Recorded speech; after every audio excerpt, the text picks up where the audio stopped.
Hundreds of thousands of dogs are smuggled into the UK or reared here by irresponsible, unlicensed breeders.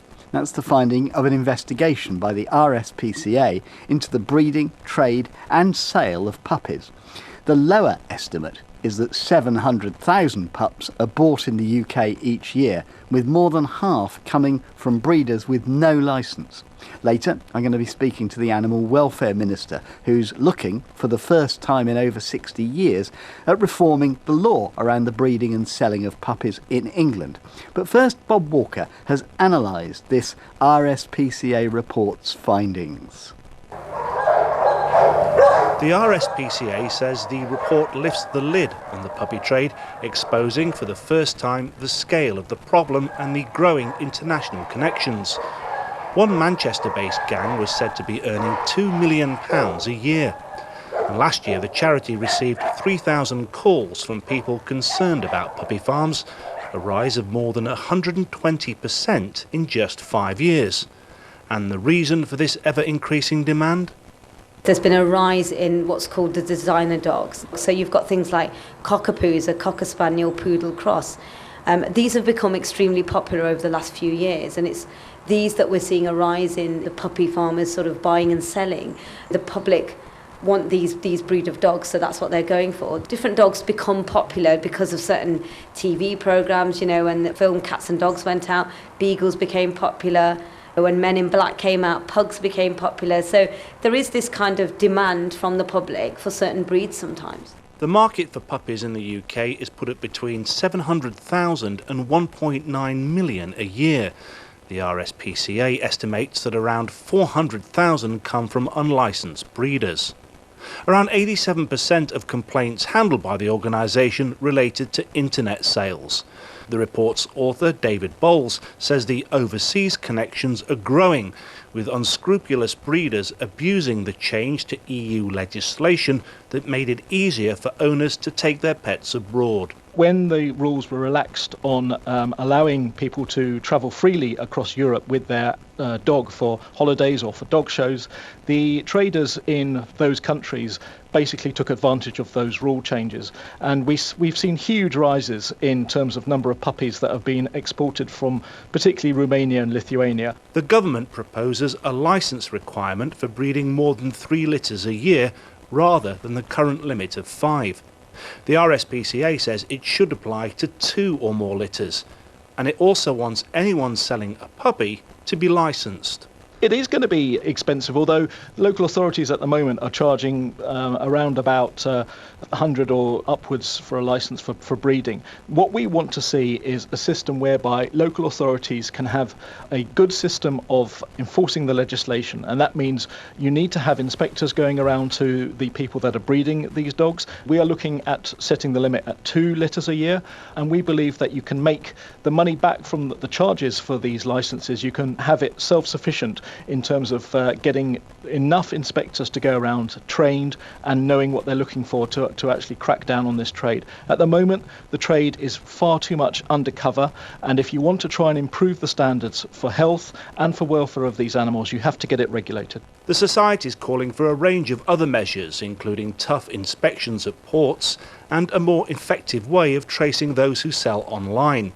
David Bowles says it's time to admit that the education message has failed. A lot of the people that get puppies, they don't do the research because this is a very emotionally driven trade. People see puppies with celebrities in the magazine or on television and they immediately want to get that sort of puppy. What we want to see is tougher licensing, the enforcement much better controlled, to look at what the government is proposing, which the RSPCA is actually quite happy with, and we should try and raise the standards of people that are breeding dogs and selling dogs. The report is packed full of worrying statistics and recommendations. But back in Leicester, RSPCA Inspector Hershey Boll says the everyday reality is that the trade is ruining the lives of animals and their owners. These are heartbreaking stories from members of the public who may have a puppy for less than a week, and that puppy either dies or is put to sleep. These are dogs they think they're going to have for hopefully 13, 16 years, and they buy a puppy and that puppy's gone within a week. It's just sad. Hershey Bowl ending Bob Walker's report. And before 1 o'clock, we'll hear what the Animal Welfare Minister has to say about those RSPCA findings as it looks to reform the puppy trade in England. Well, earlier I spoke with George Eustice, who's the Animal Welfare Minister, and I asked him first of all what he made of the RSPCA's report. It's probably because they know that we are currently running a consultation on these issues that they are making the sort of comments they are. We all recognise that there's probably gaps in enforcement. We are considering changing the threshold of the number of litters of puppies somebody can breed in a year before they require a licence. And we're also keen to try and encourage more accreditation schemes, such as the Kennel Club's puppy breeder accreditation scheme that they have, so that we can make sure we've got good practice throughout the industry.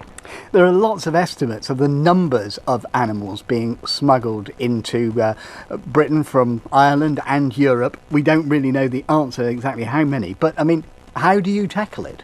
We do know that there are problems, and where we've had illegal documentation, which has been a problem on some countries, some East European countries, our own veterinary advisors have been in touch with authorities in these countries and investigations have taken place.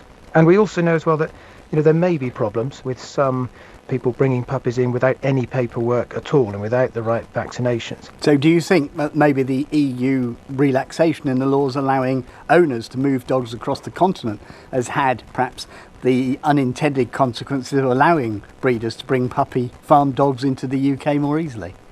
Well, actually, I've got quite a bit of confidence in the EU pet travel scheme in that nobody can bring a dog into this country unless it's been vaccinated first against rabies and left for at least 3 weeks.